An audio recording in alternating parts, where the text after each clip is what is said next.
Prenons maintenant un cas concret. Courant N, la société Distrib a acquis un stock de 30 000 t-shirts fluo au prix unitaire de 10 €.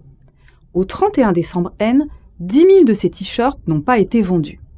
Distrib pense pouvoir vendre ces t-shirts en N+1 au prix de 6 € en moyenne, car les tendances de l'année prochaine seront au pastel.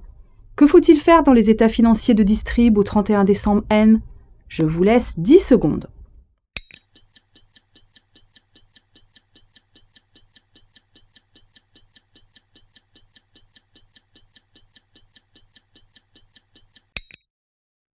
Vous pensez certainement qu'une dépréciation du stock doit être comptabilisée?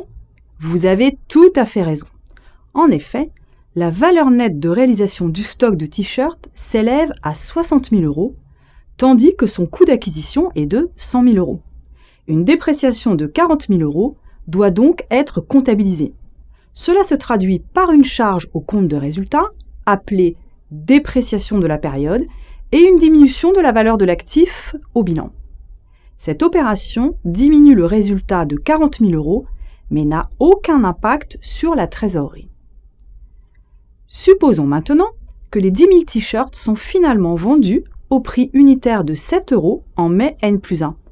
Quel est l'impact sur les états financiers de Distrib de cette vente? Vous avez 10 secondes.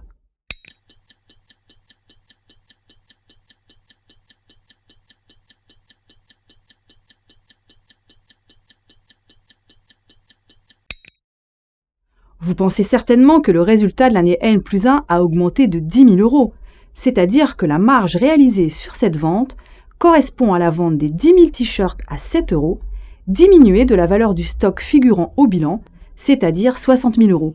Et c'est tout à fait juste. Voyons maintenant comment cela se traduit en détail dans les états financiers.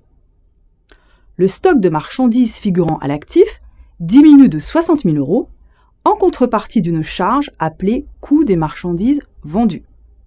Ensuite, cette vente de 70 000 € apparaît en produit dans le compte de résultat, avec pour contrepartie une augmentation de la trésorerie à l'actif du bilan.